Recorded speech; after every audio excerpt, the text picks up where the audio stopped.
के दादा के पास शिकायत की, हुजूर के दादा के पास आकर शिकायत की कि अब्दुल मुत्तलिब आपके बेटे का इंतकाल हो चुका है, अब्दुल्ला का इंतकाल हो गया और आपकी बहू बेवा है, 2-4 महीने हुए शोहर का इंतकाल होकर, अभी तो वो जो है बेवा बन गई है, लेकिन इस वक्त में आमीना खुशबू लगा रही है। आमीना किसके लिए खुशबू लगाती है?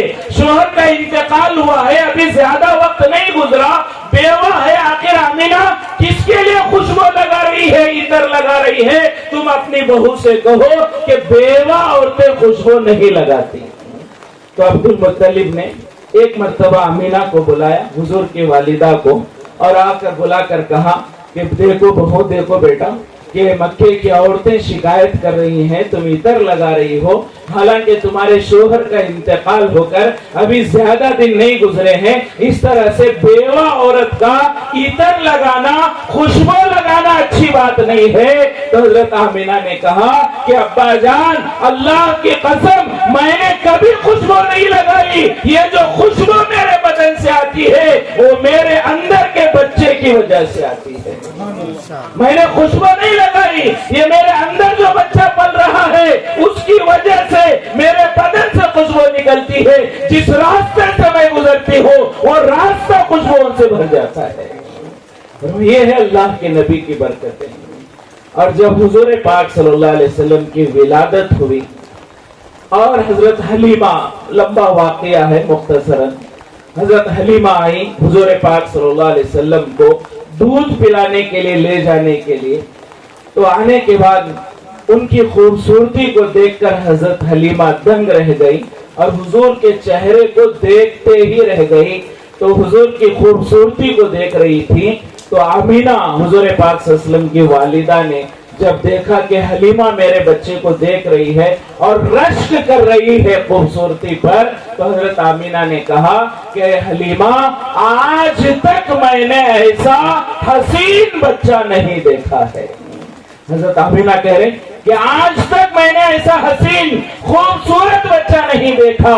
तो आमीना के कहने पर हजरत हलीमा ने कहा, अरे आमीना, तुम तो मक्के में रहने वाली, सिर्फ अपने खानदान, अपने रिश्तेदारों को तुमने देखा और तुम ये कह रही हो कि आज तक मैंने ऐसा बच्चा नहीं देखा।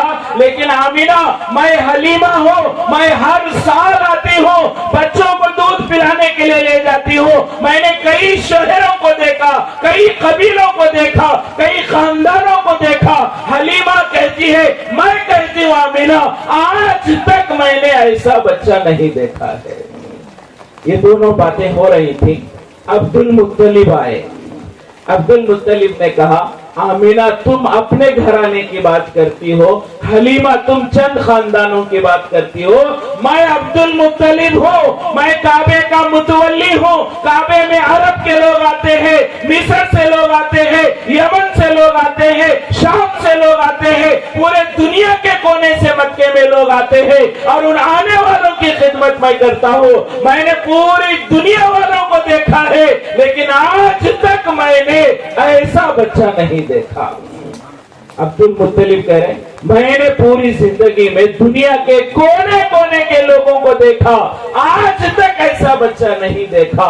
फरमाया, इसके बाद जिब्राइल अमीन ने कहा कि आमीना, तुम अपने खानदान की बात करती हो, हलीमा तुम चंद गांव की बात करती हो, अब्दुल मुत्तलिब तुम अपने जमाने के दुनिया के लोगों की बात करती हो, लेकिन मैं जिब्राइल आदम से लेकर आज तक दुनिया में आया हूँ, हर इंसान को मैं जानता हूँ, लेकिन मैं जिब्राइल कहता हूँ कि आज तक मैंने ऐसा हसीन बच्चा नहीं देखा है।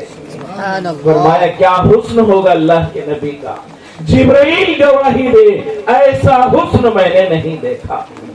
फरमाया, हम सब जानते हैं कि हजरत यूसुफ अलैहिस्सलाम को बहुत हुस्न मिला, यूसुफ अलैहिस्सलाम को बहुत हुस्न मिला, लेकिन यूसुफ अलैहिस्सलाम के हुस्न में और मेरे आका मोहम्मद रसूलुल्लाह सल्लल्लाहु अलैहि वसल्लम के हुस्न में जमीन आसमान का फर्क है। वो क्या फर्क है? बहुत सारे फर्क है, लेकिन एक फर्क उलमा यूं बयान फरमाते हैं کہ یوسف علیہ السلام کو ایسا حسن اللہ نے دیا کہ پہلی بار میں کوئی یوسف علیہ السلام کو دیکھنا چاہے، ان کی اتنی خوبصورتی تھی، اتنا نور تھا ان کے چہرے میں، کوئی دیکھ نہیں سکتا تھا۔ کوئی یوسف کو دیکھنا چاہے پہلی بار میں اس کے لیے دیکھنا مشکل ہو جاتا، جب دوسری بار دیکھتا تو تھوڑا اس مشکل میں آسانی ہو جاتی، وہ دیکھ لیتا۔ جب تیسری بار دیکھتا اس کے لیے اور آسان ہو جاتا، جب چوتھی بار دیکھتا اس کے لیے اور آسان ہوتا۔ فرمایا یوسف علیہ السلام کا حسن ایسا تھا، پہلی بار میں یوسف بہت خوبصورت نظر آتے، دوسری بار میں تھوڑا کم، تیسری بار میں اور کم، چوتھی بار میں اور کم۔ جتنا یوسف کو دیکھتے چلے جاتے اتنا حسن کم ہوتا چلا جاتا، لیکن میرے آقا محمد رسول اللہ صلی اللہ علیہ وسلم کا حسن ایسا تھا کہ جتنی بار اللہ کے نبی کو دیکھتے ہر بار اللہ کے نبی کے حسن میں اضافہ ہی ہوتا چلا جاتا۔ جو پہلی بار دیکھتا اللہ کے نبی حسین لگتے، جب دوسری بار کوئی دیکھتا تو یہ سوچتا کہ آج اللہ کے نبی اور حسین لگ رہے ہیں۔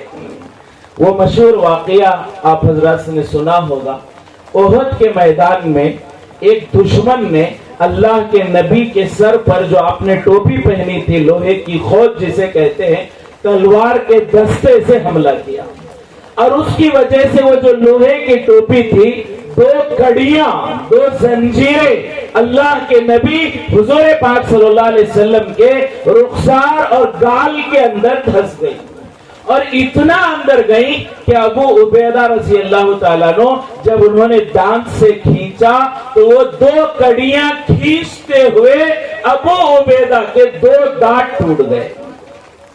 تو جب وہ دانت اندر دھسے تھے، کڑیاں دھسی تھی، اور جب اسے نکالا گیا تو ظاہر بات ہے کوئی داغ تو ہوگا نا، کڑیاں اندر گئی تھی، اتنی اندر گئی کہ کھینچنے والے کے دانت ٹوٹ گئے، تو جب وہ باقی رہے، جب زخم گیا تو کچھ داغ تو باقی رہے گا نا، کچھ نشان تو باقی رہے گا۔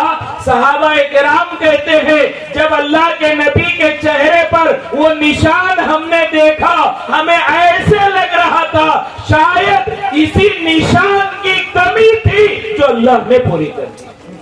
وہ نشان حضور کے حسن کو کم نہیں کر رہا تھا، بلکہ وہ نشان حضور کے حسن کو اور بڑھا رہا تھا۔ یہ اللہ کے نبی کا حسن، جتنا دیکھتے اتنا حضور حسین جمیل نظر آتے۔ اسی وجہ سے علماء فرماتے ہیں یوسف علیہ السلام کا حسن ایسا نظر ٹک نہیں سکتی۔ یوسف علیہ السلام کا حسن کیسا؟ علماء فرماتے ہیں یوسف علیہ السلام کا حسن ایسا نظر ٹک نہیں سکتی، میرے آقا محمد رسول اللہ صلی اللہ علیہ وسلم کا حسن ایسا نظر ہٹ نہیں سکتی۔ یہ فرق ہے یوسف علیہ السلام اور میرے آقا میں کہ ان کے اوپر نظر ٹک نہیں سکتی، میرے آقا سے نظر ہٹ نہیں سکتی۔ یہ حسن دیا تو حضرت عبد المطلب کے کہنے پر جبرائیل نے کہا آج تک میں نے ایسا بچہ نہیں دیکھا۔ پھر حضرت حلیمہ سعدیہ حضور پاک صلی اللہ علیہ وسلم کو لے کر روانہ ہونے لگی تو حضرت آمینہ نے دعا کی۔ علماء فرماتے ہیں وہ ماں کی دعا کی برکت ہے، اللہ نے شق صدر کیا اور وہاں سے نبوت کا نور دے کر اللہ کے نبی کو لوٹایا۔ فرمایا اس سے علماء فرماتے ہیں کہ ماں کی دعا اولاد کے لیے ضرور قبول ہوتی ہے، لیکن آج اللہ ہمیں معاف فرمائے، ہم اپنے بچوں کو دعا نہیں دیتے، کبھی شرارت کرتے ہیں، کبھی ہم غصے میں آتے ہیں تو بد دعا تو فوراً دے دیتے ہیں، تانا تو فوراً دے دیتے ہیں، لیکن اولاد کو دعائیں نہیں دیتے۔ حضور کی ماں حضرت آمینہ نے حلیمہ کے حوالے بچے کو کیا تو دعائیں دے کر کیا، اے اللہ میرے بچے کی حفاظت فرما، اسے بہترین نعمتوں کے ساتھ لوٹا۔ اللہ نے نبوت کے نور کے ساتھ انہیں لوٹایا۔ حلیمہ سعدیہ نے اٹھایا، اب ان کی جو اونٹنی تھی بارہا ہم سنتے ہیں بہت لاغر، بہت کمزور، اور اتنی کمزور کہ باقی پورے سہیلیاں مکے میں سب سے پہلے آئیں اور بچوں کو لے کر، مالدار بچوں کو لے کر چلی گئی۔ اخیر میں حلیمہ آئی تھی۔ کیوں اخیر میں آئی تھی؟ ان کی اونٹنی سب سے کمزور، لاغر، دبلی پتلی، تو اس وجہ سے دیر ہوئی تھی۔ جب حضور کو لے کر گئے، روایت میں، اردو کتابوں میں یہ بات ملتی ہے کہ حلیمہ نے آگے جو ہے اونٹ پر آگے بیٹھے حلیمہ، اور پیچھے جو ہے ان کے شوہر اپنے گود میں اللہ کے نبی کو لے کر بیٹھے۔ آگے حلیمہ ہے، پیچھے ان کے شوہر ہیں، اور گود میں اللہ کے رسول حلیمہ کے پیچھے بیٹھے ہوئے ہیں، اور ہزار کوشش کر رہے حلیمہ اور ان کے شوہر کہ اونٹنی کھڑی ہو جائے اور روانہ ہو جائے۔ ہزار کوششوں کے باوجود اونٹنی ہے کہ اٹھنے کو تیار نہیں ہے۔ بالآخر حلیمہ نے اپنے گود میں حضور کو اٹھایا، چونکہ وہ سامنے بیٹھی ہوئی تھی۔ جب انہوں نے اپنے گود میں لیا تو گویا کہ اللہ کے نبی آگے، پھر حلیمہ، اس کے پیچھے ان کے شوہر۔ جب اللہ کے نبی کو آگے رکھا، وہ اونٹنی فوراً کھڑی ہو گئی اور تیزی سے دوڑنے لگی۔ فرمائے کہ جب اللہ کے نبی کو پیچھے رکھا تھا، وہ اونٹنی کھڑے ہونے کو تیار نہیں، چلنے کو تیار نہیں، تو علماء کرام فرماتے ہیں جب اس معصوم بچے اللہ کے نبی، جبکہ ابھی نبوت ملی بھی نہیں ہے، اس وقت نبی کو پیچھے کرنا، کوئی دنیا میں آگے نہیں بڑھ سکتا اللہ کے نبی کو پیچھے کر کے۔ لیکن غور کرے، آج اگر کوئی مسلمان اللہ کے نبی کے تعلیمات کو پیچھے کرے اور یہ ترقی پانا چاہے، خدا کی قسم آگے نہیں بڑھ سکتا۔ اگر کوئی آگے بڑھنا چاہے، دنیا میں آگے بڑھنا چاہے، آخرت میں آگے بڑھنا چاہے، جنت حاصل کرنا چاہے، اللہ کی رضامندی حاصل کرنی چاہیے، سب سے آگے اللہ کے نبی کو رکھنا پڑے گا۔ اگر اللہ کے نبی کی تعلیمات کو پیٹ پیچھے ڈال دے، جو ہے اس کے پاس ہتھیار ہو، حکومتیں ہو، دولت ہو، سب کچھ ہو، لیکن یہ مسلمان کبھی آگے نہیں بڑھ سکتا، کیونکہ اس نے اللہ کے نبی کو پیچھے رکھا ہے۔ لہذا حضور کو سامنے لے کر حلیمہ سعدیہ نے سفر شروع کیا، اور جو ہے سفر کے دوران فرمایا کہ انہوں نے ارادہ کیا، میرے پاس پہلے سے ایک بچہ ہے جس کو دودھ پلانا ہے، اور پھر میں نے اس بچے کو، اللہ کے نبی کو لیا ہے، 2 بچوں کو مجھے دودھ پلانا ہے۔ لہذا حلیمہ سعدیہ نے ارادہ کیا کہ میں اپنے سینے کا ایک حصہ اللہ کے نبی کو دودھ پلاؤں گی، دوسرے حصے سے میں میرے بچے کو دودھ پلاؤں گی۔ انہوں نے ارادہ کیا، تقسیم کر لیا کہ میرے سینے کا یہ حصہ محمد کے لیے، میرے سینے کا یہ حصہ میرے بچے کے لیے۔ حلیمہ سعدیہ کہتی ہے اس دن کے بعد سے پورے 2 سال جب تک میں نے محمد کو دودھ پلایا ہے، کبھی محمد نے اپنے حصے کے علاوہ دوسرے حصے سے دودھ نہیں پیا ہے۔ کبھی میں بھول کر دوسرے حصے میں لگا لیتی، لیکن محمد نے دودھ نہیں پیا۔ وہ محمد ماں کی گود میں تعلیم دے رہے ہیں، یہ میرے بھائی کا حصہ ہے، یہ میرا حصہ نہیں ہے، میں اپنے بھائی کا حق نہیں مار سکتا، یہ اللہ کے نبی کی تعلیم ہے۔ اور آج مسلمان ہے، اللہ کے نبی کا نام لینے والا اپنے بھائی کا حصہ مار رہا ہے۔ حلال حرام کی تمیز نہیں ہے، کئی بھائی ہیں، بھائیوں سے دشمنی کر رہے ہیں، عدالتوں میں جو ہے مقدمات ہیں۔ فرمایا ایک زمانہ تھا، دور کا آدمی دور والے کو تکلیف پہنچاتا۔ ایک زمانہ کیا تھا؟ دور کا آدمی دور والے کو تکلیف پہنچاتا، اور آج کا زمانہ یہ ہے قریب کا آدمی قریب والے کو تکلیف پہنچا رہا ہے۔ فرمایا اللہ کے نبی بچپن میں بھائی کے حصے کا دودھ پینے تیار نہیں، اور میں بھائی کی جائیداد لینے کے لیے تیار کر رہا ہوں، بہنوں کو ڈرا دھمکا کر اگر تو جائیداد پوچھے میں رشتہ توڑ دوں گا، جائیداد سے بے دخل کر رہے۔ کتنی اولاد ایسی ہے ماں باپ کو جھوٹ بول کر جائیداد اپنے نام پر کر رہی۔ کیا اللہ کے نبی کی امت ہے؟ وہ تو بچپن میں یہ انسانیت کا اور یہ انصاف کا سبق دے رہے کہ کسی کا مال نہیں لینا، کسی کا حق نہیں مارنا، اور مسلمان آج حق مارنے میں آگے بڑھا ہوا ہے۔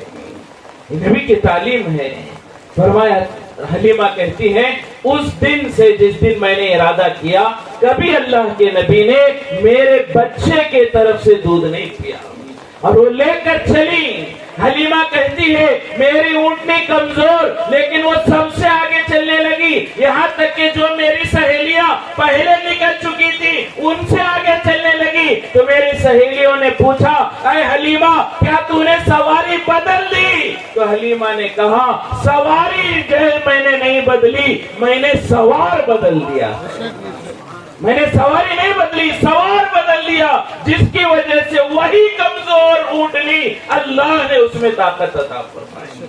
फरमाया, जब अल्लाह के नबी हैं, कमजोर ऊँटनी को ताकतवर कर रहे, जब अल्लाह के नबी की सुन्नतें होंगे, हमारे उसी छोटे से कारोबार में, हमारी उसी से छोटी सी नौकरी में, हमारे उसी छोटे से रोजी में अल्लाह बेपनाह बरकतें देंगे, जब हमारे अंदर नबी की तालीमात होगी।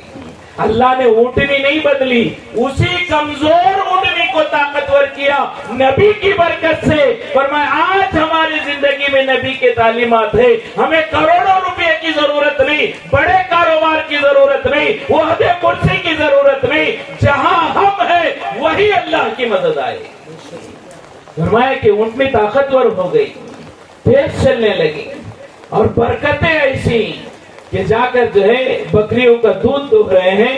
फरमाया, पहले तो वो सूखी जो है थनों वाली बकरियां, जब बकरियों को जो है थनों को जो है हाथ लगाया जा रहा है, वो दूध से भरी हुई है, और घर में जितने बर्तन है उन्हें भर लिया गया, और अभी भी दूध खत्म नहीं हो रहा है। और जहां हलीमा की बकरियां चरने के लिए जाती, वहां सब्जा ही सब्जा होता। बनु साद की औरतें कहने लगी कि अपनी बकरियों को वहां चराओ जहां हलीमा की बकरियां चरती है। लिहाजा गांव वाले इंतजार करते कि जहां हलीमा की बकरियां जाएंगी, हम अपनी बकरियों को वहां ले जाएंगे। लिहाजा हलीमा के जहां बकरियां चलती, वो अपनी बकरियों को लाते, लेकिन वहां जाने के बाद ऐसे महसूस होता कि वो जगह तो खुश है, लेकिन मेरे हलीमा की बकरियों को वो हरा नजर आता है, दूसरों की बकरियों को वो सूखा नजर आता है। ये अल्लाह की मददें हैं बचपन में। ये विलादत जिस्मानी है, विलादत जिस्मानी में आप जैसा कोई नहीं, आप बेमिसाल हैं। इसी तरह विलादत रूहानी में आप जैसा कोई नहीं। अल्लाह के नबी को अल्लाह ने नमूना बनाकर भेजा, जो मेरे नबी के तरीके पर जिंदगी गुजारेगा, फरमाया कि उसकी जिंदगी मेरे नजदीक कबूल होगी। अल्लाह ने हुजूर को नमूना बनाया। क्यों नमूना बनाया? बहुत सारी हिकमतें उलमा बयान फरमाते हैं। एक हिकमत उलमा ये बयान फरमाते हैं कि अल्लाह मुसलमानों को जन्नत देना चाहता है। अल्लाह ने मुसलमानों के लिए क्या बनाई है? जन्नत। जन्नत यानी क्या है? अल्लाह का पड़ोस। जन्नत में कौन रहेगा? अल्लाह का मेहमान। जन्नत में रहने वाला कहाँ रहेगा?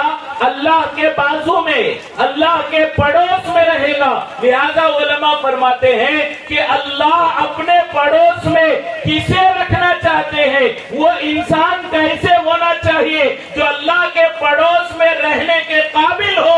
इसीलिए अल्लाह ने अपने नबी को भेजा कि जो मेरे पड़ोस में रहना चाहता है, मेरी रहमतों से नफा उठाना चाहता है, जन्नत में मेरा दीदार करना चाहता है, उसे मेरे नबी के जैसा बनना पड़ेगा। वो नबी के जैसा बनेगा तब जाकर वो मेरे पड़ोस में रहेगा। नबी को नमूना बनाए। अल्लाह के नबी की जिंदगी एक मुसलमान के लिए नमूना है। पैदा होने से लेकर मरने तक, सोकर उठने से लेकर सोने तक, घरों में, बाजारों में, कारोबार में, लेन देन में, खुशी में, गम में, हर जगह अल्लाह के नबी नमूना है। ऐसे सिफात अल्लाह के नबी को अल्लाह ने अता फरमाए। इंसान सोच कर ताज्जुब होता है। बहुत सारे लोगों को हम देखते हैं, कोई बहुत ताकतवर इंसान हो, हमारे खानदान में, हमारे गांव में, हमारे रिश्तेदारों में कोई बहुत ताकतवर इंसान हो, तो हम उसे देखते हैं वो बहुत तकब्बुर करता है, बहुत अकड़ता है, बहुत नखरे करता है, कभी छोटा बन के नहीं चलता, इसलिए कि ताकत है तो छोटा बनना आता ही नहीं। लेकिन कुर्बान जाए अल्लाह के नबी पर। ऐसी ताकत, बड़े बड़े पहलवानों से ज्यादा ताकत, लेकिन जितना अल्लाह के नबी छोटे बने हैं कयामत तक कोई उतना छोटा नहीं बन सकता। एक ही वक्त में ताकत का भी होना, छोटापन होना, ये अल्लाह के नबी का मौजिज़ा। ताकत कैसी? फरमाया मक्के में एक पहलवान था, उसका नाम रुकाना। उसे जाकर अल्लाह के नबी ने दावत दी, रुकाना ईमान कबूल कर लो, एक अल्लाह को मान लो, जो है कुछ बातें अल्लाह के नबी ने कही।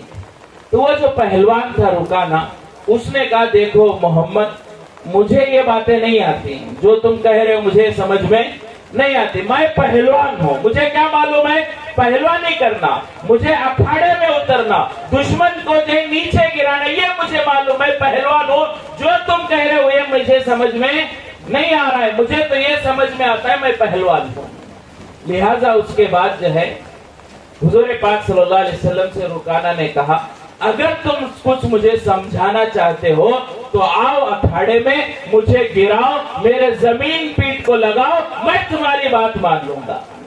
तो अल्लाह के नबी तैयार हो गए और मैदान में गए, और रुकाना जो पूरे मक्के का बड़ा पहलवान था, उसे फौरन एक लम्हे में उसकी पीठ जमीन पर लगा दी। तो उसे बड़ा ताज्जुब जी, अजान का जवाब दे दें, उसके बाद इंशाअल्लाह